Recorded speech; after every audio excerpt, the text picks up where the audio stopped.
اعظم کے private secretary جناب کے ایچ خورشید کی یادداشتوں پر مشتمل کتاب سے کچھ مزید اقتباسات ملاحظہ ہوں۔ قائد کی مسلم لیگ پر بعض حلقوں کی طرف سے ایک اعتراض یہ کیا جاتا ہے کہ اس کی لیڈرشپ بڑے زمینداروں اور امیروں کے ہاتھ میں تھی، اور وہی لوگ پاکستان کے قیام کے بعد اعلیٰ عہدوں پر فائز ہوئے، اس لیے وہ نہ صرف عوام سے الگ تھلگ رہے بلکہ ان کے مسائل کو بھی نہ سمجھ سکے۔ یہ ایک دلچسپ بحث ہے، تاہم اس سوال کے جواب کے لیے آپ کو اسی ماحول میں جانا ہوگا جس میں قائد اعظم نے مسلم لیگ کے جھنڈے تلے پاکستان کا مطالبہ کیا۔ مسلمانوں میں پڑھے لکھے لوگوں کی تعداد ہندوؤں کے مقابلے میں کم تھی، پھر مسلمانوں کی اکثریت بھی یا تو سرکاری تھی یا فوج یا پولیس میں کام کر رہی تھی، کیونکہ انگریزی تعلیم حاصل کرنے کا مقصد ہی ملازمتوں کا حصول تھا۔ یہ بات بھی ظاہر ہے کہ سیاسی شعور نسبتاً پڑھے لکھے لوگوں میں ہی مل سکتا ہے، اور کسی تحریک کو چلانے کے لیے ایسے ہی لوگوں کی ضرورت ہوتی ہے۔ لے دے کر چار ہی طبقے ایسے رہ جاتے تھے جو تعلیم یافتہ ہونے کے ساتھ ساتھ کسی قسم کی پابندی سے آزاد تھے: طلبہ، وکیل، صنعت کار اور زمیندار۔ اس کے علاوہ یہ بھی ایک بنیادی حقیقت ہے کہ سیاسی کاموں کے لیے اس امر کی ضرورت ہوتی ہے کہ انسان تھوڑا بہت فارغ البال بھی ہو۔ جو انسان صبح سے شام تک محنت کرنے کے بعد بمشکل اپنے بیوی بچوں کا پیٹ پال سکتا ہو، وہ کیوں کر سیاسی عمل میں حصہ لے سکتا ہے؟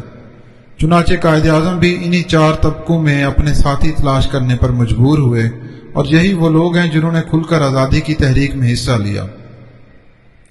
جناب خورشید لکھتے ہیں، ان میں سے بھی آپ زیادہ سے زیادہ دو طبقوں کو ہی دولت مند قرار دے سکتے ہیں، یعنی زمینداروں اور صنعت کاروں کو۔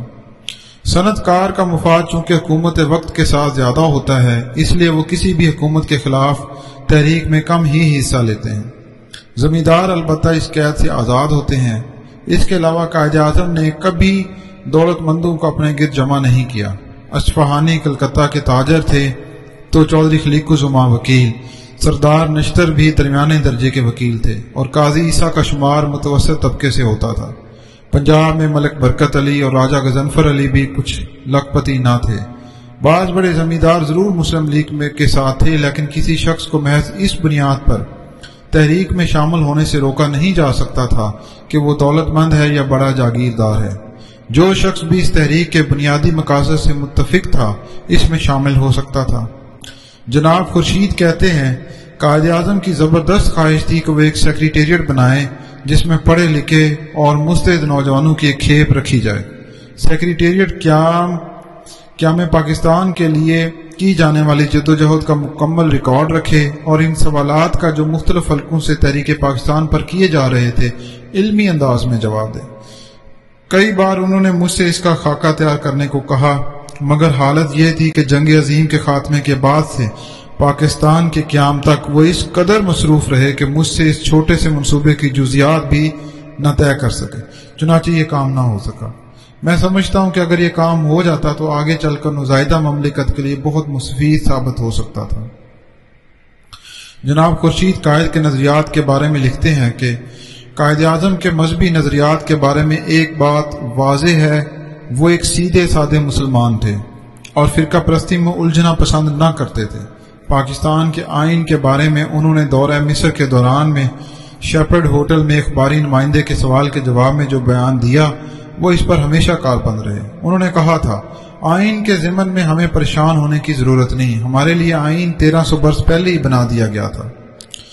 جناب کے ایچ خورشید نے ایک بہت اہم مسئلے کی نشاندہی بھی کی ہے، یہ بحث کہ قائد کس قسم کا پاکستان چاہتے تھے اور مملکت میں مذہب کی کتنی اہمیت کو درست سمجھتے تھے۔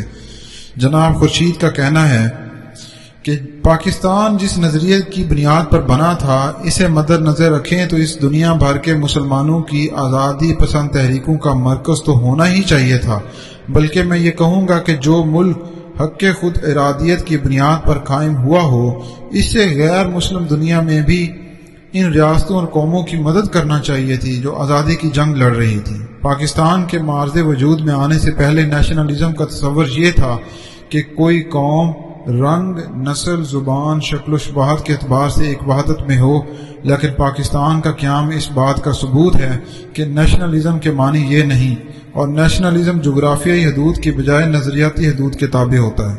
مثال کے طور پر واہگہ بارڈر کے پار رہنے والے رنگ، زبان اور شکل میں ہم سے مختلف نہیں، لیکن نظریے میں اختلاف کے سبب ہم اپنے آپ کو ایک علیحدہ قوم سمجھتے ہیں اور وہ دوسری قوم۔ یہی وہ نظریاتی سرحدیں ہیں جن کی حفاظت پاکستان کے وجود کو قائم رکھنے کے لیے ضروری ہے۔ جو لوگ مختلف وقتوں میں بھارت سے فیڈریشن کی باتیں کرتے ہیں وہ دراصل ان سرحدوں کو ذہنی طور پر قبول ہی نہیں کرتے، اور ان کے ذہنوں میں نیشنلزم کا وہی پرانا تصور ہے جس کی بنیاد جغرافیائی سرحدوں پر ہوتی ہے۔